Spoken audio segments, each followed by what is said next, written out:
ನಿನ್ನೆ ಬಾಲರಾಮನ ಪ್ರತಿಷ್ಠಾಪನೆಯ ಸಂದರ್ಭದಲ್ಲಿ ಇಡೀ ದೇಶದಾದ್ಯಂತ ರಾಮನ ಫ್ಲೆಕ್ಸ್ಗಳನ್ನು ಅಳವಡಿಸಲಾಗಿತ್ತು. ಆ ಫ್ಲೆಕ್ಸ್ ಅನ್ನು ತೆರವುಗೊಳಿಸಿದ್ರು ಅನ್ನೋ ಕಾರಣಕ್ಕಾಗಿ ಭಾರಿ ಗಲಾಟೆಯಾಗಿದೆ. ದಾವಣಗೆರೆಯ PB ರಸ್ತೆಯಲ್ಲಿ ನಡೆದಿರುವಂಥ ಘಟನೆ ಇದೆ. ಪೊಲೀಸರು ಮತ್ತು ಹಿಂದೂ ಕಾರ್ಯಕರ್ತರ ನಡುವೆ ಗಲಾಟೆಯಾಗಿದೆ. ದಾವಣಗೆರೆ ಮಹಾನಗರ ಪಾಲಿಕೆಗೆ ಮುತ್ತಿಗೆ ಹಾಕೋದಕ್ಕೆ ಹಿಂದೂ ಕಾರ್ಯಕರ್ತರು ಯತ್ನಿಸಿದ್ದಾರೆ. ಪಾಲಿಕೆಗೆ ಮುತ್ತಿಗೆ ಹಾಕೋದಕ್ಕೆ ಪೊಲೀಸರು ಬಿಟ್ಟಿಲ್ಲ. ಈ ವೇಳೆ ಪೊಲೀಸರನ್ನೇ ತಳ್ಳಿ ಮುತ್ತಿಗೆ ಹಾಕೋದಕ್ಕೆ ಪ್ರಯತ್ನ ಮಾಡಲಾಯಿತು. ಪಾಲಿಕೆಯ ಕಚೇರಿಗೆ ನುಗ್ಗಿದ ಹಿಂದೂ ಕಾರ್ಯಕರ್ತರು ರಾಮನ ಫ್ಲೆಕ್ಸು ಮತ್ತು ಕೇಸರಿ ಧ್ವಜವನ್ನು ಕಟ್ಟಿ ಆಕ್ರೋಶ ವ್ಯಕ್ತಪಡಿಸಿದ್ದಾರೆ.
ದಾವಣಗೆರೆಯಲ್ಲಿ ನಡೆದಿರುವಂಥ ಘಟನೆ ಇದು.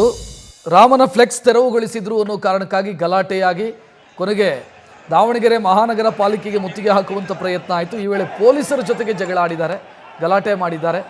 ಹಿಂದೂ ಸಂಘಟನೆಯ ಕಾರ್ಯಕರ್ತರು ಪೊಲೀಸರಿಗೆ ಡಿಚ್ಚಿ ಹೊಡೆದಿರೋದನ್ನು ಕೂಡ ನೀವು ನೋಡ್ತಾ ಇದ್ದೀರಿ. ಸೊ ಇದು ರಾಮನ ಫ್ಲೆಕ್ಸು ಮತ್ತು ಧ್ವಜ ಇದನ್ನು ತೆರವು ಮಾಡಲಾಯಿತು PB ರಸ್ತೆಯಲ್ಲಿ ಅನ್ನೋ ಕಾರಣಕ್ಕಾಗಿ ಆಗಿರುವಂಥ ಪ್ರತಿಭಟನೆ ಇದೆ.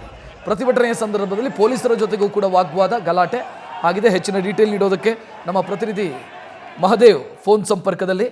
ಮಹದೇವ್, ದೃಶ್ಯಗಳಲ್ಲಿ ನೋಡ್ತಾ ಇದ್ದೀವಿ, ಇಷ್ಟೊಂದು ರೊಚ್ಚಿಗೆ ಹೇಳೋದಕ್ಕೆ ಏನು ಕಾರಣ? ಹಿಂದೂ ಸಂಘಟನೆಯವರು ಪೊಲೀಸರ ಜೊತೆಗೂ ಕೂಡ ಜಗಳ ಆಡ್ತಾ ಇರೋದನ್ನು ನೋಡ್ತಾ ಇದ್ದೀವಿ.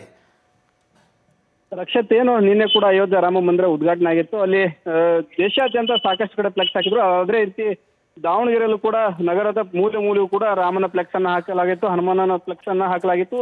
ಈ ಫ್ಲೆಕ್ಸ್ ಗಳನ್ನ ಕೇವಲ ಒಂದು ದಿನ ಕಳೆಯೋದ್ರೊಳಗೆ ಅವನ್ನ ತೆರವುಗೊಳಿಸಿದ್ದಕ್ಕೆ ಹಿಂದೂ ಕಾರ್ಯಕರ್ತರು ಒಂದು ಆಕ್ರೋಶವನ್ನ ವ್ಯಕ್ತಪಡಿಸಿರುವಂತದ್ದು. ಯಾಕಂದ್ರೆ ಸಾಕಷ್ಟು ಬರ್ತಡೆಗಳಾಗ್ತವೆ, ರಾಜಕೀಯ ಮುಖಂಡರು ಬರ್ತಡೆಯನ್ನ ಮಾಡ್ಕೊಳ್ತಾರೆ. ಅವರ ಜನ್ಮದಿನ ಮತ್ತು ರಾಜಕೀಯ ವಿಚಾರಗಳಿಗೆ ಒಂದು ವಾರಗಟ್ಟಲೆ ಫ್ಲೆಕ್ಸ್ ಗಳನ್ನ ಹಾಗೆ ಬಿಡಲಾಗುತ್ತೆ. ಆದ್ರೆ ಹಿಂದೂ ಕಾರ್ಯಕರ್ತರು ಯಾವುದೇ ಒಂದು ಹಬ್ಬವನ್ನ ಮಾಡಿದ್ರೆ, ದೀಪಾವಳಿ ಆಗ್ಲಿ, ದಸರಾ ಆಗ್ಲಿ, ಗಣೇಶ ಹಬ್ಬ ಆಗ್ಲಿ, ಈ ರೀತಿಯಾದಂತ ಫ್ಲೆಕ್ಸ್ ಗಳನ್ನ ಕಟ್ಟಿದಾಗ ಅವನ್ನ ಮಾರನೇ ದಿನ ಬೆಳಗ್ಗೆ ತೆರವುಗೊಳಿಸುವಂತ ಕೆಲಸವನ್ನ ಮಾಡ್ತೀರಾ ಅಂತ ಹೇಳಿ ಒಂದು ಪಾಲಿಕೆ ಅಧಿಕಾರಿ ವಿರುದ್ಧ ಒಂದು ಆಕ್ರೋಶ ವ್ಯಕ್ತಪಡಿಸುವಂತ ಕೆಲಸ ಮಾಡಿದ್ರು. ಮತ್ತು ಈ ಬಗ್ಗೆ ಪಾಲಿಕೆ ಅಧಿಕಾರಿ ಆದಂತ ಕಮಿಷನರ್ ಆದಂತ ರೇಣುಕಾ ಅವರು ತಕ್ಷಣ ಕ್ಷಮೆಯನ್ನ ಕೇಳಬೇಕು, ಅವ್ರು ಕ್ಷಮೆಯನ್ನ ಕೇಳಿ ಯಾಕೆ ಈ ರೀತಿ ಮಾಡುವಂತ ಸ್ಪಷ್ಟನೆ ಕೊಡುವಂತ ಕೆಲಸವನ್ನ ಮಾಡಬೇಕು ಅಂತ ಹೇಳಿ ಹಿಂದೂ ಕಾರ್ಯಕರ್ತರು ಒಂದು ಪ್ರತಿಭಟನಾ ಮೆರವಣಿಗೆ ಮೂಲಕ ಪಾಲಿಕೆ ಕಚೇರಿ ಮುತ್ತಿಗೆ ಹಾಕೋಕೆ ಬರ್ತಾ ಇರ್ತಾರೆ. ಈ ಒಂದು ಸಮಯದಲ್ಲಿ ಅವರಿಗೆ ಒಂದು ಅಲ್ಲಿ ಅಡ್ಡಿಪಡಿಸ್ತಾರೆ ಪೊಲೀಸರು. ಯಾವುದೇ ಕಾರಣಕ್ಕೂ ನೀವು ಪಾಲಿಕೆಗೆ ಹೋಗುವಾಗಿಲ್ಲ, ಇಲ್ಲೇ ನಿಲ್ಬೇಕು ಅಂತ ಹೇಳಿ ಅವರಿಗೆ ಅಡ್ಡಿಯನ್ನ ಪಡಿಸುವಂತ ಕೆಲಸದಲ್ಲಿ ಅಲ್ಲಿ ಪೊಲೀಸರು ಮತ್ತು ಹಿಂದೂ ಕಾರ್ಯಕರ್ತರ ಮಧ್ಯೆ ಸಾಕಷ್ಟು ವಾಗ್ವಾದ ಆಗುತ್ತೆ.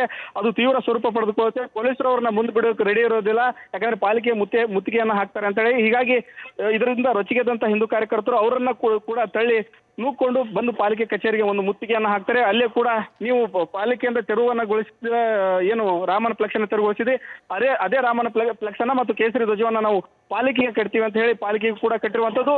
ಇದು ಗಲಾಟೆ ತೀವ್ರ ಸ್ವರೂಪ ಪಡೆದುಕೊಳ್ಳದಂತೆ ಮತ್ತು ಪ್ರತಿಭಟನಾಕಾರರು ಅವರು ಪಾಲಿಕೆ ಕಮಿಷನರ್ ರೇಣುಕಾ ಅವರು ಬಂದು ಕ್ಷಮೆಯನ್ನ ತತ್ಕ್ಷಣ ಕ್ಷಮೆಯನ್ನ ಯಾಚಿಸಬೇಕು ಅಂತ ಹೇಳಿದ ತಕ್ಷಣ ಅಲ್ಲೇ ಪಾಲಿಕೆ ಕಚೇರಿ ಮುತ್ತಿಗೆ ಹಾಕಿ ಒಂದು ಪಟ್ಟಣ ಹಿಡಿದು ಕೂತ ನಂತರ ಪಾಲಿಕೆ ಕಮಿಷನರ್ ರೇಣುಕಾ ಅವರು ಬಂದು ಕೂಡ ಈಗ ಅವರಿಗೆ ನನ್ನಿಂದ ನಿಮ್ಮ ಭಾವನೆಗೆ ಏನಾದರೂ ನೋವಾಗಿದ್ರೆ ನಾನು ಕ್ಷಮೆಯನ್ನ ಕೇಳ್ತೀನಿ ಅಂತ ಹೇಳಿ ಅವರು ಕ್ಷಮೆಯನ್ನ ಕೇಳಿದ ನಂತರ ಈಗ ಹಿಂದೂ ಕಾರ್ಯಕರ್ತರು ಪ್ರತಿಭಟನೆಯನ್ನ ವಾಪಸ್ ಪಡೆದುಕೊಂಡು ವಾಪಸ್ ತೆರಳುವಂಥದ್ದು ಮತ್ತು ಈಗ ಪರಿಸ್ಥಿತಿ ತಿಳಿ ಆಗಿರುವಂತದ್ದು. ರಕ್ಷತ್, ಧನ್ಯವಾದ ಮಹಾದೇವ್ ಮಾಹಿತಿಗೆ.